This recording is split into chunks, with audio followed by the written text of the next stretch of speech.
Hi, my name is Christina Malake from the Wildlife and Environmental Conservation Society of Zambia, and we are here in Livingstone, the tourist capital for Zambia.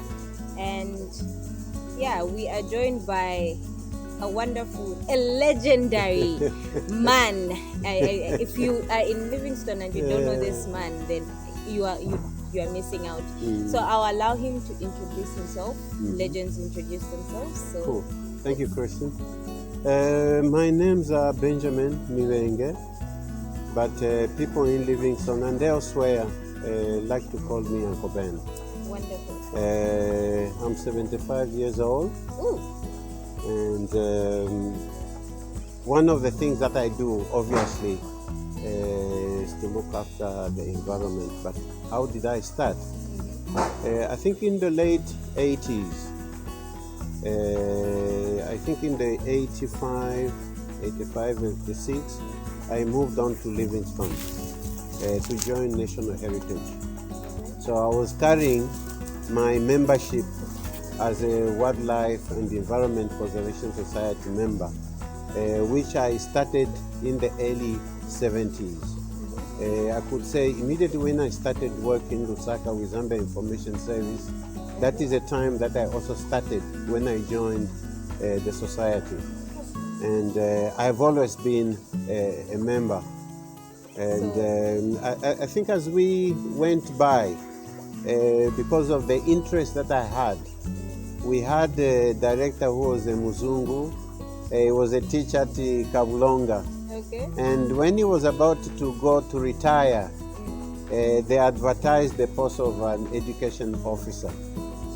And quietly he wrote to me and he said the post of education officer was going to be advertised, and if I was interested, I could apply.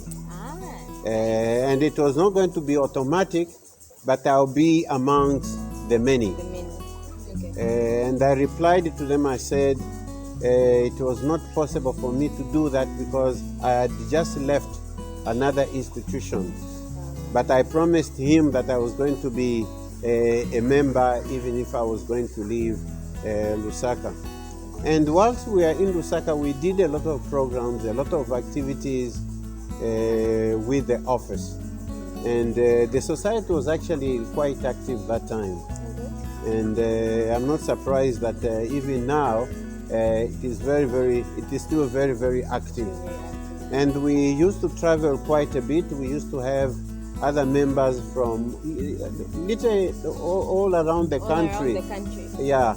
And I still remember we have one member up to now, Mr. Chinyimba, from Kabwe. Like me, I think we possibly one of the oldest in the society. So it used to be quite good. And one advantage that the society had, I think at that time we used to have a bus. And it allowed the people to travel from one place to another and so on. And so the society used to be very, very active. And if you look at the membership, for example, I have been talking to a lot of people today. You'll find that some of our ministers, a lot of them used to be members of the Chongololo Club. And this is how interesting the whole thing has been. So we can say that you are, see why I call you a legend, Uncle Ben. So you are one of the first people who were part of the Wildlife and Environmental Conservation Society. So were you, because we ran the Chongololo and Chipembele clubs, were you a member of the Chongololo Club? Yes, well, I started as a member. I was a member in Lusaka for some time. And we used to be taken here and there and so on. And I must say, this is part of what inspired me to actually do what I'm doing now. I think because of the background, the people that were taking us down, I mean, if you couldn't come in and join the society at that time, then there must have been something seriously wrong with you. if you were not a member If of you the are- yes. society, then there was There something must wrong have with something you. wrong with you. I think that should be the case even now. If people out there Yeah. are not members of the society, Yes. there must be something very wrong with That them. is true. Yes. And this is something that we need to encourage, because we must certainly go back to the old members. Like people do, for example, if you're a student at Kablonga and you are now working, they will go back and say, let's go to Kablonga and contribute what and so on. I think we should expect the same thing with the society. Yes. Those that were members must be able to come back and say, let's form up a team and see and try to push the work of the society to go forward. Because the issue of the environment is for everybody. For everyone, because we all live in it. We all live in it. You don't look at which church, which political party, which football team, whatever. And it belongs to everybody. Yeah. And if we are taking it that way, I think we'll be moving in the right direction. And we still have the time. And we should just work so hard to do whatever we can. Okay, so also here in Livingstone, I know that you are the chairman for yes. the Wildlife and Environmental Conservation Society of Zambia, and one of the things we are trying to do this during this period is to bump the society. That's right. Do you have any message? What do you want to tell people out there in Livingstone that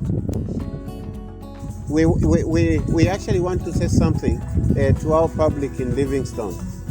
Because the same thing that we are saying, environment is for everybody.